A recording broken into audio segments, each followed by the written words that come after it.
Because hindi pwede na ang isang presidente bangag. Hindi pwede.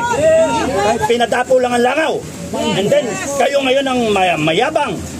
You better learn how to follow and serve the Filipino people. You learn how to protect the Filipino people. How to dapat explain yung ginto, yung PhilHealth, lahat-lahat, di ba? Yung mga flood control. Ang daming dapat imbestigahan. Yung Maharlika, complete affidavit may result to the filing of charges for perjury. Complete affidavit. Do you swear that the contents of the complete affidavit is true based on your personal knowledge? Yes, sir. Sir, do you understand that any untruthfulness in the complete affidavit may result to the filing of charges for perjury? Yes, sir. Yes, sir. That's it.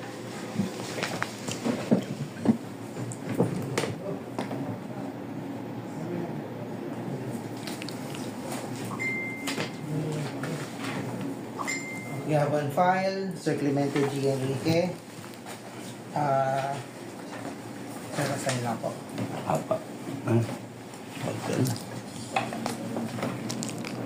Ganun ba? Sir, tayo po tayo. Prosek, gusto rin ng video. Okay ba? Sige, sir. Ano lang po, ha? Souvenir niya. Sige, sir. Stand up, please. Please, your right hand. sorry. Mr. Enriquez, do you swear that your counter affidavit contains the truth and nothing but the truth? Yes, sir. Do you understand the contents of your counter affidavit? Yes, sir.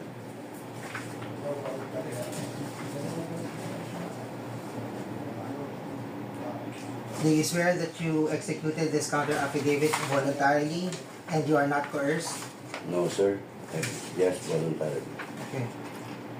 Do you understand under oath that any untruthfulness in the counter affidavit makes you liable for charges of perjury? Yes, sir. Okay, thank you, sir. Sa kanyang pagkalam, yung sinasabi niya, lahat ay tama. Ako naman, ganun din. Sa lahat na sinasabi ko sa counter affidavit, lahat ay tama. So, pirma-pirma. Now, ang doon, yung fiscal, inibigyan sila na hanggang March 3 na magbigay ng counter na statement. At kung nagbigay sila ng March 3, magbibigay naman kami ng March 17 para magkaroon ng ng counter din, no? And then from there, mare-resolve na kung kung i-elevate into a case or i-drop yung case. So, ano pa ba yung sinasabi ko? Si General Torre na hindi na kinakailangan mag-submit ng counter affidavit sila doon sa binigay kong affidavit. So in short, although nandun yung March 3, hihintayin na lang namin yung March 3. Pagka mag-lapse yung March 3, there's no reason for us to go on another counter affidavit sa isasabi nila, which binewave na nila March 17. So as far as the PNP is concerned, si General Torre, yung mas strong yung case nila. As far as I'm concerned, walang case, no? Kasi yung sedition, may mga elements yun. If you look at the elements ng sedition, there's got to be a violent na tumultuous activity as a result sa mga pinagsasabi ko. Yung pinagsasabi ko, mga kababayan, is just an expression ng ating freedom of expression. Walang masama na tumayo ka at sabihin, i-cite mo yung mali ng gobyerno. Walang masama. Yung konstitusyon natin, ginagaranti yun na we have the right to express ourselves in peaceful gathering. At ang sinasabi nga, naging sabi kayo dito, na naging nag-encourage ako. Pati yung armed forces, ina-encourage ko. Ang punto, ang dami nag-encourage sa armed forces, no? Tsaka sa PNP, na mag-withdrawal of support mula nung kay General Macanas to, di ba? At tungkol kay Maharlika, kung sino-sino pang vlogger. At merong mga vlogger ba na nagsasabi, lusubi na ang Malacanang. And I was doing them great service na iwasan yung confrontation, sinasabi ko, huwag kayong lulusot sa Malacanang. Mag-rally kayo kung gusto niyo mag-rally. Walang lulusot sa Malacanang. Kasi kung ako ang commander ng PSD, I will specifically order my troops na rat-rating kayo. That was my pronouncement. Now call it inciting to sedition or inciting to prevent armed confrontation. To prevent injury sa part ng mga nagrarally. So, ewan ko kung ano yung kaso, no? Well, anyway, kung gusto nila na lalong maging masama ang sitwasyon ng Pilipinas, go ahead. The only way out here, Mr. BBM, no? The only way out is for you to have good governance. Kayo, good governance, the only way out. And for you to take a hair follicle drug test. Lahat kayo mga vlogger. Yan ang isigaw niyo, hair follicle drug test. Yan ang isigaw niyo. Kung makalusot man siya dyan, hair follicle drug test. Yung pangalawa, yung corruption, saka yung abuse of power. Pangatlo, yung komunista. You stick to the issue. It is the right of every Filipino to cite them in contempt. We are the highest authority in the land. The government is there for us and they should react for us. Yun yung mahalaga. Huwag niyong ipagpalit yung inyong karapatan dahil sa natatakot kayo. The Constitution is there. We, the sovereign Filipino people. We, the sovereign Filipino people. Ang mas mataas lang sa atin ay Diyos. Imploring the aid of Almighty God. In order to establish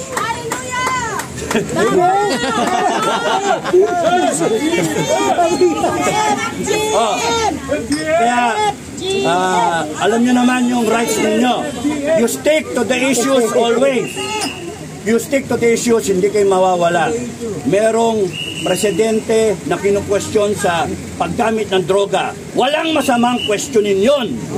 Karapatan natin questionin yun. Because hindi pwede na ang isang presidente bangag. Hindi pwede. Kahit sino man. Hindi pwede. Kahit saan bansa kayo pumunta, hindi pwede bangag ang presidente. Hindi pwede. And the only way na mawala yung ng taong bayan, yung pagbintang sa presidente, kay BBM, you subject yourself to an honest to goodness public hair follicle drug test. Mauubos ang araw, wala hanggang 2028. Hindi pwede yun na ikaw dire-diretso. Because ikaw kung bangag ka, hindi mo pwedeng malutasan ang problema ng bansa. Yung bigas na pinangako mo, yung pagnanakaw na nangyayari, yung mga pinangako nyong bahay, at yung gera na nagbabadyang with China. Hindi pwede na tayo mapagera dahil sa bangag ka. Hindi pwede yun. Kaya kami, gusto namin sa FDF, maiwasan yan. Kasi hindi handa yung armed forces natin. Tutulong lang kami sa armed forces. Di ba, FDF? Yeah. So, isang issue yun. Pangalawang issue, yung nakawan. Pangatlong issue, yung pagsiping sa komunista. Hindi tama yun. Ilang sundalo yung namatay. 50 taon pakikidigma. 50 taon na pakikidigma. Yung mga tinyente na inabutan namin, na-retire, naging general. Na-retire. Hanggang ngayon, kita mo, nilarayuma na. May mga sakit na. Diabetic na. May sakit sa puso. Iba, na-operahan na. Pero ano nangyari? Yung pinaglaban nila, wala na. Yung mga sundalo natin, ano pinaglaban nila? May mga namatay. Merong mga namatay ng 20 anyos pa lang. Di nakatikim, man lang magkaroon ng anak. Diba? That's unfair. Kaya kinakailangan, itigil na natin to. Isang issue yon. Bakit may komunista sa gobyerno? Bakit natin hinahayaan na maging komunista tayo? Bakit may droga na sa paligid natin? Nagre-research ang droga. Bakit inaabuso yung konstitusyon? Bakit ninanakawan tayo? Yun yung mga issue. Dapat kayo, laging yun ang sinasabi nyo. Huwag na yung personalidad. Huwag yung personalidad kasi mawawala kayo eh. Ang pinakaano doon, yung ginagawa sa bansa natin.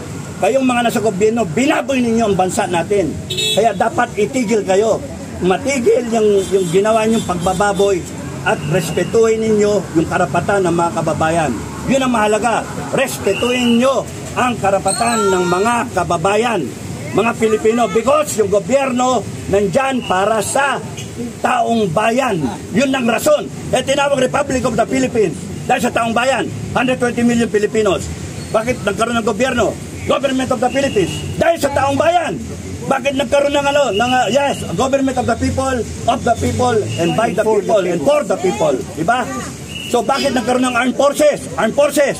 Ba't kayo natutulog? Bakit hinahayaan na gawin to? Ang sasabihin nyo, apolitical kayo. Sasabihin niyo ano kayo, yung konstitusyon, dinedepend ninyo. You prove to us na yan ang kung ano yung tama. You uphold the Constitution. The Constitution says explicitly kung ano ang karapatan ng taong bayan. O yun yung mga issue. You stick to the issues. So maraming salamat sa mga suporta. Maraming salamat. At yung mga nakakarinig sa akin, maraming salamat sa pagniwala. Wala na akong boses. Captain Dado. Captain Dado. Speaking of, nabanggit nyo kanina, binababoy nila, no? Ano po ang reaction ninyo sa mga nakikita natin sa mga social media like Facebook na napakarami na po ang mga gumagamit po ng illegal na pinagbabawal na gamot? O nga yung masakit nga kasi may nadidinig ka ng mga balita, pinapatay yung 10 pamilya, nire-rape yung bata, no, kabata-bata, no? Estudyante. Kaya nga, you have to unite, mga kababayan. Not revolt against the government, no. Unite to express yung rights ninyo, yung karapatan ninyo. Yun yung wala silang lahat pagka yung karapatan ninyo, ipinagtanggol ninyo. Kaya one time, big time. Ipakita ninyo. One time, big time. Pakita ninyo yung yung karapatan ninyo. Ipaglaban ninyo. We, the sovereign Filipino people. Yun ang pinakamataas. Preamble, intindihin ninyo, basahin nyo, kabisyaduhin ninyo. Yun ang nandun lahat. Kasi kung kunyaring yung presidente, kaya nandyan, para lang pagsilbihan tayo. Yung lahat ng kabinete, lahat ng congressman, senate, nandyan sila para tayo, pagsilbihan, hindi para i-contempt tayo. Wala, imbestiga, libang, yun yung nangyayari. Kaya kinakailangan, ipakita ninyo, naintindihan ninyo yung karapatan ninyo. Do not rebel against government. You just express to the government, oy, mali kayo. Ano ba kayo? Sinusweldo namin kayo Diba? AFP, ano ba? Protector of the people, ano ba? PNP, ano ba? Uphold the, serve and protect. Ano ba? Binabayaran namin kayong lahat. Kasi pag ang taong bayan na nagalit at in-exercise yung right natin as a people, doon kayo matakot sa taong bayan. Yun yung akin. Kap, sino-sino po yung mga kasama ninyong nagtungong? Maraming salamat. Maraming salamat. Mga bago mo. Maraming salamat sa mga guwapo, maganda. Maraming salamat sa inyong lahat. Thank you. Jeff, maraming salamat sa mga Filipino Guerrilla Forces sa suporta ninyo. Maraming salamat. Ang Filipino Guerrilla Forces hindi pa nadidinig ay tinayo namin para protektahan ang mamamayang Pilipino, ang pamilyang Pilipino. Kaya kung titignan nyo, for God, country, and people. Ito, sir. Ito yung FGF, and then for God, country, and people. Filipino Guerrilla Forces. Ang iba sa pagkagera, guerrilla. Pero pagka peacetime, Filipinos going forward. Filipinos fighting for future generations of Filipinos, no? So, tuloy lang ang FGF na magsusuporta sa taong bayan. Hindi kami, ayaw namin na umuwi tayo sa civil war. Ayaw natin. Kasi tayo magpapatayan. Gusto lang natin dinigin tayo ng gobyerno na palpak, na nagnanakaw, nagdudurog, na nagkokomunista, etc. etc. Gusto natin maayos ang bansa natin. Bakit? Kayo lang ba may bansa, mga politiko? Bansa namin to. Kaya dapat mag-react kayo. Good governance. Hindi nyo pwedeng baliktarin yung batas. Konstitusyon namin yan. We the sovereign Filipino people do ordain and promulgate this constitution. Yung power ninyo, pinahiram lang namin. Kalabaw kami, pinadapo lang ang langaw. And then, kayo ngayon ang mayabang. You better learn how to follow and serve the Filipino people. You learn how to protect the Filipino people, how to follow the Constitution. Kasi kayo kaya ayoko magpolitiko, mga kababayan. Kasi mababang uri ang politiko. Ito ka. Ito yung konstitusyon. Ito yung presidente. Down the line, lahat yan politiko na. Nandito ka, ang taas-taas sa pedestal ng taong bayan. Yun yung power natin. Umiram lang lahat sila ng kapangyarihan. Yung power ng presidente na mag-declare ng martial law. Yung power ng presidente mag-declare ng martial law, hiram lang yon sa atin. Yung power ng judge na mag-decide ng kaso, hiram lang yon sa atin. Yung tao pwedeng magtayo ng People's Court, magtayo ng People's Congress, magtayo ng People's Audit. Pwede nating i-audit lahat yan. Ang problema, hindi ninyo alam ang karapatan ninyo. Ayan, Kap, yung nung karang araw, nagkaroon po ng proclamation yung PDP. At doon po sa proclamation na yon ay may binanggit po si PRRD na nag-joke po siya patungkol po dito sa di umano, gurgor sa 15 na mga senador. Bilang dati po kayong men in uniform, dati po kayong nangangalaga ng ating batas, no? Ano po yung para sa inyo po ba? Dapat mo ba itong seryosohin na joke ni PRRD o hindi? Alam mo, pag papatayin ka, hindi mo na sinasabing papatayin kita. Tama. Yung tanong yung pinatay ko, 73. Ba't sila sinabihan ko na papatayin ko kayo?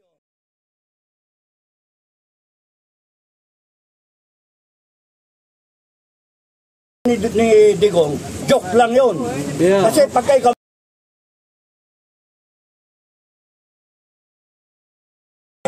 hindi mo na ipagpapalam yun.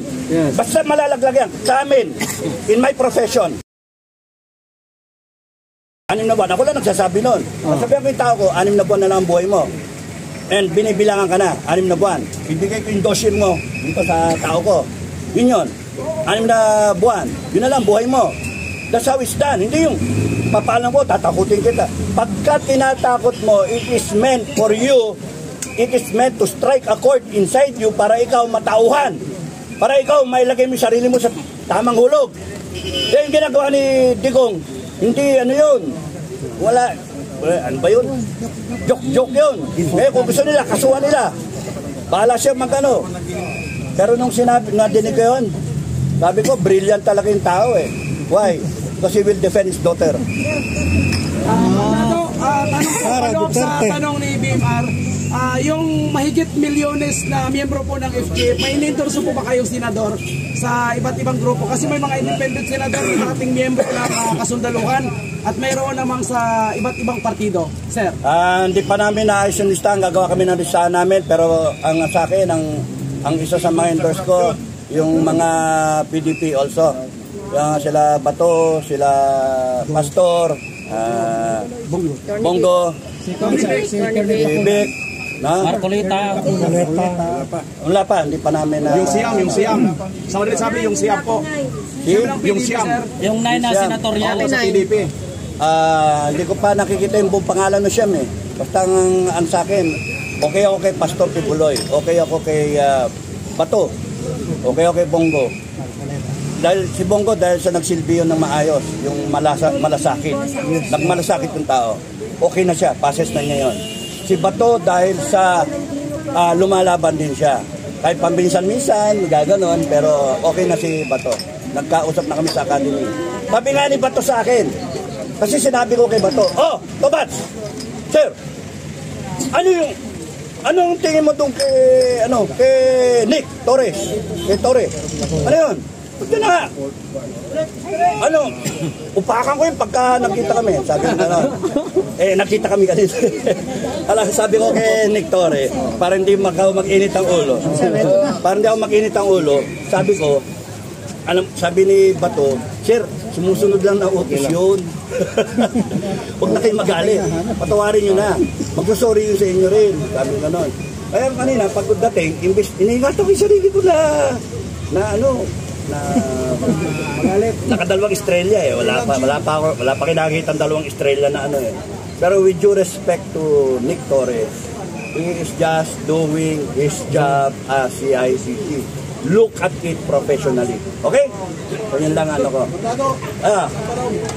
Hanggang kailan natin gagawin itong pangangalampag sa gobyerno? Ang bilaan ng ito ay nakasuhan. Itutuloy-tuloy pa natin ito. Pag ako, pagpakulong ako, dala niyo ako pagkain. Binakabang na kami. Kapdado, medyo personal, kinakabahan po ba kayo sa inyong kaso? Hindi, kasi nga, ano yan it is meant to harass yung kaso. It is meant to silence me. Magtago ako, ganun yung kay Bantag, ganun yung kay Kibuloy, ganun yung kay Tebes. Congressman Tebes, no? Lahat tago, Roque, no? Roque. Harry Roque. Yung sa akin, nung pinailan ako, may nag-offer na tumakbo ako at mag-asylum. Hindi ko tinanggap. No? So, sabi ko, harapin ko. Even if makulong ako, kung gusto nyo ikulong ako, gusto nyo ako pasikatin nyo ako. Ay, sige, malaman natin. Kasi kung kinakailangan yung pagkaka-ano nila sa akin, maging hudyat, okay lang. Hindi ko kasalanan yung kayo gumawa niyan eh. Kayo nag-destabilize sa gobyerno. Kayo ang may problema, hindi ako. Kayo yung pumasok sa gobyerno, kayo nangako eh, sa tao. Good governance is the only answer.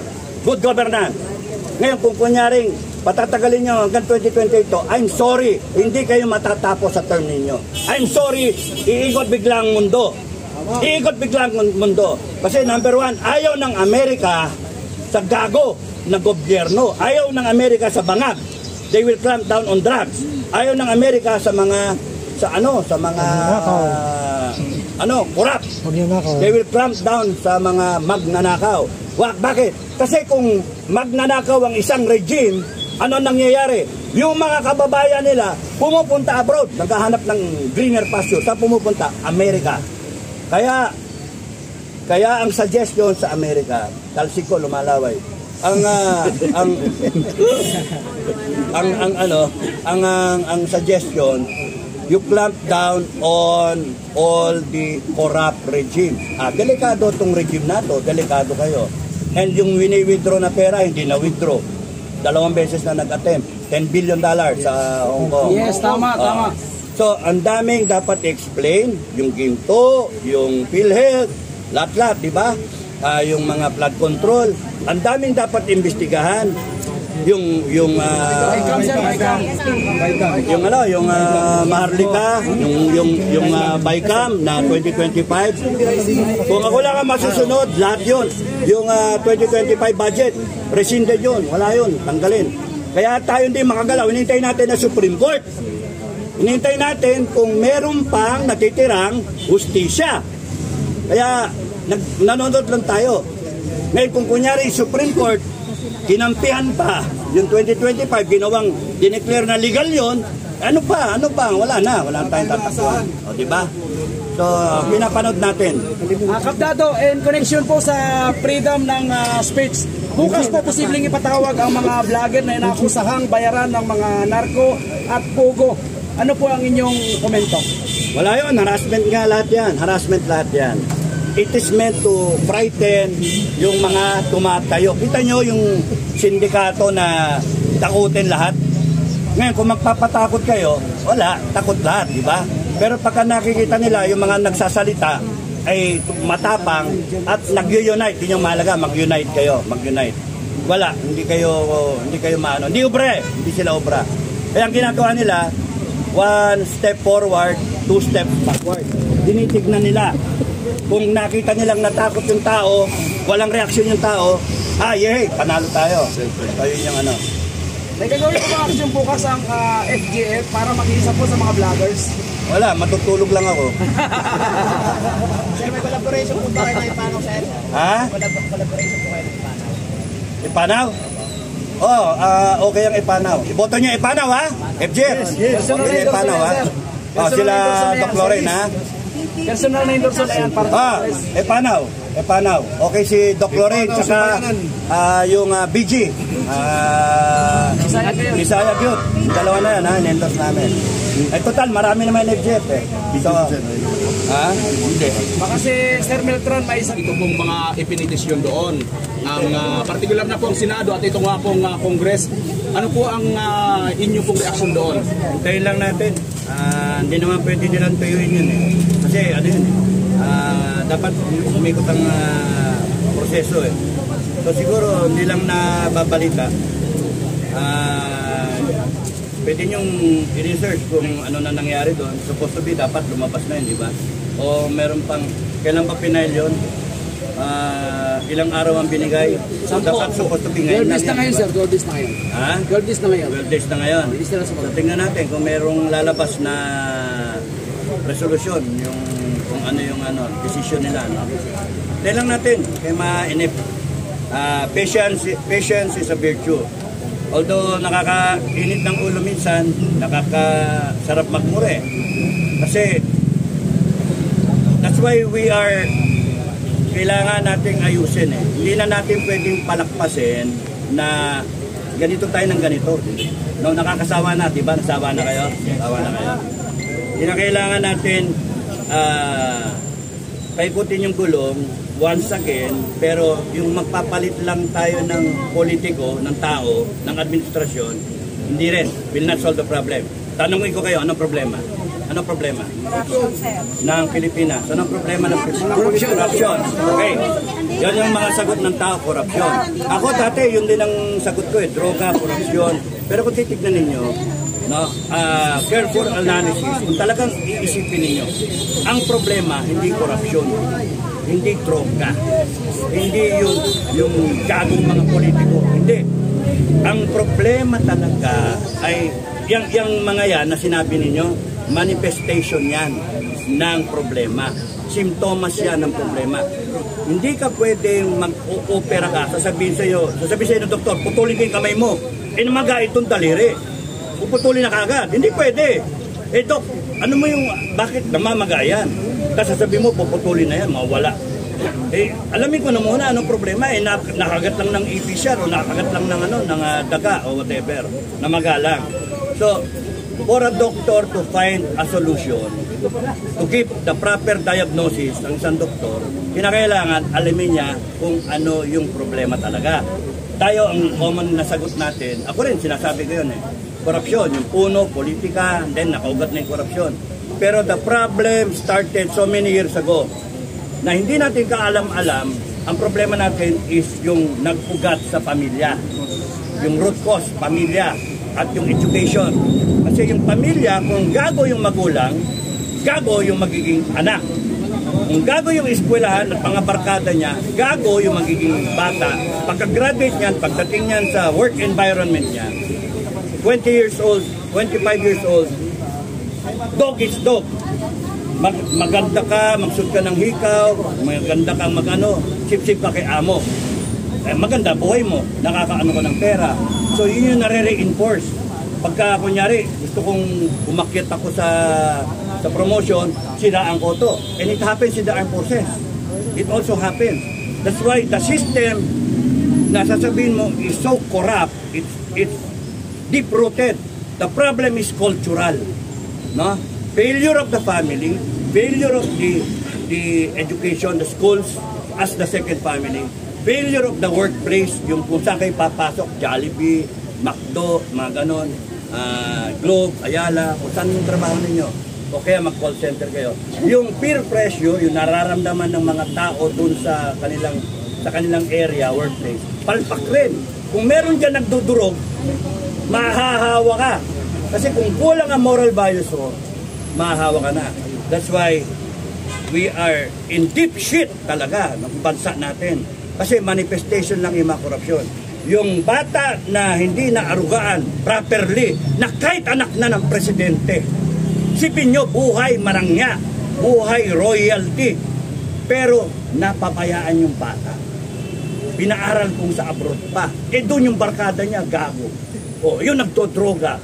Pagbalik dito, ginanyan pa natin, hey, governor, senator, congressman, di ba? And then, ayun, naging presidente pa. Yun yung problema. I-trace na yung problema na it didn't just come out na yun na yung mga problema. Hindi, it started somewhere. No? Yung sintomas yung ginagawa niya ngayon eh. Kaya kayo mga babayan, intindihin nyo, ang problema malalim, nasa kultura natin. Kaya nga, how will you change that? Kaya yung pananaw ninyo, kung sino man yung mamumuno sa bansa, isipin ninyo, deeply rooted ang problema ng Pilipinas. It started way back nung Kastila, nung Amerikano, buti pa nga yung Hapon eh. May disiplina pa eh. No? Then ngayon, kanya-kanya tayo, Pilipino against Pilipino, siraan, bangayan, siraan, di ba? Mga vlogger, kanya-kanya. So, kung hindi pa kakasuhan, kung hindi pa iko-contempt, hindi pa magsasama-sama. Yung common cause. I can say to you mga kababayan, mag-unite kayo as a people. Because we only have one country. Isa lang ang bansa natin eh. Hindi pwedeng umiral dito yung tarantado. Dapat tayo, yung matitino, ang umiral. At kung kaya natin, ituwid natin lahat. Simulan natin sa pamilya natin. Pamilya talaga. Ayusin niyo yung pamilya ninyo.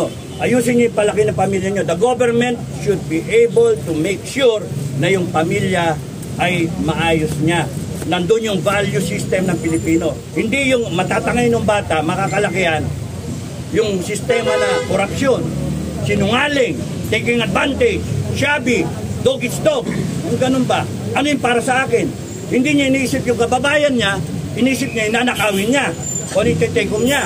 Nakita niya sa kalaro niya, ang ganda ng bola niya, ang ganda ng ano niya, nanakawin. It starts there. Hanggang sa hindi nakokorek. Pagdating niya ng politika, bilyon na inanakawin ng mga gago. Yun yung problema. It is cultural na. Deeply rooted. Yung corruption is just a manifestation. Isipin nyo mga kababayan, manifestation lang yan. At kung titignan nyo yung mga politiko natin, yung mga kumakandidato, singilin nyo sila, madinig nyo sa kanila kung ano ba talaga ang problema. Ang problema, hindi nyo alam yung problema. Because hindi ka makakagawa ng solusyon kung hindi nyo alam ang problema. Okay, yun yung problema. So, kunyari, boto kayo ng boto, artista, walang alam, walang performance, nagsisigaw lang ganyan, nagbigay ng tupat, nagbigay ng pera, iboboto nyo. And then, magdudusa tayo ng ilang taon. We're stuck with the guy, with the politician. Ano mangyari? Wala. So, yung problema, tayo rin gumawa. Hindi natin alam. Yung ano natin, hindi natin alam yung ating karapatan. Hindi natin alam. Kaya dapat, alam natin lahat eh. Yung where we stand, naintindihan natin yung karapatan natin as a people. Dapat i-correct natin lahat. Ang laki ng problema ng mga susunod na henerasyon. Ang laki ng susunod na politiko. Yung susunod na leader, ang laki ng problema sa totoo lang. Kaya ayoko maging politika dito. Kasi ang sakit ng ulo talaga, pinag-uusapan namin. Ang laki ng sasagasaan mo, ang dami. You have to reboot the system. Ano gagawin nyo yung cellphone nyo nag-malfunction na? Diba, patayin nyo, mag-reboot kayo, computer, reboot. Yun yung kailangan natin, reboot the system. Paano gagawin yun? Sinasabi nila, yung gobyerno babalik ka rin ka. Sasabihin sa'yo, sedition, sasabihin, rebellion. You see, the government, they are trying to stay in power by weaponizing the Constitution which they have promised to uphold. Yun yung ipapatupad nila. Na siyang ginusto natin na ipatupad nila. Pero ang nangyayari, ipapatupad nila yung Constitution na pabor sa kanila. Kaya yan, mga vlogger, sinisita. Kakasuhan, di ba? Yung mga nagsasalita laban sa kanila, kinakasuhan. You see yung ano nila? Kaya nga, kung hindi kayo magbubuklod-buklod at magsasama-sama, walang mangyayari sa bansa natin. Reaksyon nyo doon sa sinabi ni comparison doon sa sinabi ni PRRD na kung safe kayo ngayon maglakad sa gabi, ibuton nyo ang mga kandidato ni BBM. At ang sinabi naman ni BBM na ang kabila daw pong kampo ay pinagbili lang po ng suka. Ano pong reaksyon nyo doon? Naibang si BBM. Yung mga kandidato niya, alam naman niya, palpak yung mga kandidato niya. Palpak yung mga kandidato niya. Si Digong naman, you stand a better chance sa mga kandidato ni Digong. No? Yun yung sa akin. You stand a better chance. Meron pa ba? Sir, ano yung masasabi niyo po tungkol sa ano? Wala. Ang isa pang problema natin kasi wala yung standard eh. Hindi nyo nga alam kung ano yung standard eh. What is government service? Ang government service, binoboto niya yung mga tao, kapitan, hanggang presidente, pati yung mga mambabatas, na supposed to be, poprotektahan nila yung interest ng bawat isang Pilipino. No? Ngayon yung mambabatas, dahil sa ang bumoto sa kanila ay mga 300,000, 100,000, supposed to be, gagawa sila ng batas para sa ikabubuti ng nakakaraming Pilipino. Hindi pwedeng maging masaya lahat eh. Kasi, in a democracy, majority wins, di ba? Kaya kahit kunyari merong 1,000 Pilipino na apektado ng isang project ng government, nasasagasaan yung 1,000 Pilipino para sa 120 million na Pilipino. Pero ang government service kasi is making sure na walang maaapi ng kababayan. Kasi lahat tayo, entitled tayo. Kaya natin binoto yung mga politiko natin para mag-serve sila.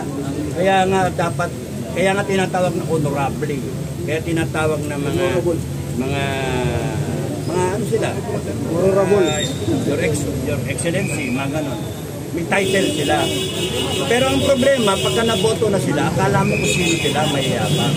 Government service is supposed to be keeping in mind always and in your heart na hanggat merong isang Pilipino na naghihirap, kulang yung serbisyo mo. Kinakailangan lahat ng Pilipino guminhawa yung buhay.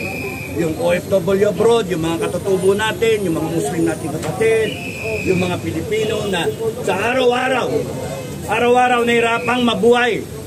Hindi na nga makarali eh. Kasi hirap sa buhay. Hindi maka-absent. Sasabihin nyo, pagka nagbablog kayo, nasaan na kayo mga supporter? Nasaan na kayo? Walang mag-rally kasi nga hirap na yung buhay. Hindi nyo naiintindihan na yung mga politiko, yun yung estratehiya nila. Sirain yung ikakabuti ninyo para hindi na kayo, mahirapan kayo, hindi na kayo makakano. Sige, meron. No? Kaya yun yung kinakailangan, ang sisingilin ninyo yung mga politiko na binoboto nyo. Ngayon, ang problema ninyo ngayon, you're stuck with a 3-year election period. 6 years kung national na ano. So, in 3 years na boto, ang problema, merong mali sa sistema natin. Why? Pagka binoto mo na yung tao, we are stuck with the person. Wala na. And then, magdusa ka. Di ba, ang question ko sa inyo, tama lang na ang oras ng bawat Pilipino ay napakahalaga. Kahit sino ka man, may pinag-aralan ka, mayaman ka, mahirap, bobo ka, tanga ka, o whatever, adik ka, mahalaga yung oras mo bilang isang Pilipino. That's why, hindi dapat masayang yung oras natin sa mga tanga na politiko, mga incompetent. Kaya nga, there should be a system na pagkapalpak talaga yung tao, meron tayong paraan para tanggalin kaagad yung mga gago na yan. Kasi sayang yung oras natin. Sayang yung oras natin. Sir, can you enlighten us? Tulad po sa nangyari sa ako, Ilocano Party List. Kaming mga Ilocano, marami dinaaya na ma-impeach si BP Sara. Pero yung ako, Ilocano Party List, ay bumoto na ma-impeach si Sara. Ano pong masasabi? Kasi ang sabi nila, umira lang pera. Umira lang pera. 25 million sa dalawang ang X saka yung isa. Akap, and then 100 million sa allocation. 150 million lahat. Ngayon, saan galing yung information? Sino ang may katibayan dito na yung congressman ninyo tumanggap ng pera para bumoto ng impeachment? Sino ang may ebidensya dito? Wala. Chismis eh. Di ba? Pero ang tanong, saan galing yung balita? sa loob din eh. Yung mga Pilipino rin, na mga staff nila, na hindi matiis, nagsalita. At yung mga congressman din, mismo, sa kanila galing yung impormasyon. Hindi naman kayo nag-imbento. Pero binabaliktad nila. Nasaan yung ebidensya nyo? Nasaan? Wala ang ebidensya. Pero ngayon, they get away with it. Pinapaikot nila yung mundo natin na laging meron silang tinatapat na kwento, istorya. Yung 2025 budget, ano tinapat nila? Mga vlogger. Yung impeachment ni Sara, ano tinapat nila? Yung mga vlogger pa rin, di ba? So, para matakpan yung kay Inday, bayad sila 150, imagine 150 million. Ano yung kinapasyon nila kay Inday? 125 million. Di ba mga PI nila? Mga PI yung mga yan. And anong, nasaan na kayo ngayon? Hirap kayo. Hirap tayo, di ba? That's why it has to stop. It has to stop. Ang tanong kailan? Ngayon, magtanong ako, sino ang gustong tumayo? Yung mga kandidato, may tatayo ba? May mga tatayo bang kandidato? Mga politiko? Wala, di ba? Pero pagka nandyan na, magbabago na yung mundo. Biglang, ayan, litawan na. Sipsipan na. Kaya nga, Madam President, mag-ingat ka sa mga ahas. Mag-ingat ka sa mga sipsip. Kaya, kung pwede nga lang na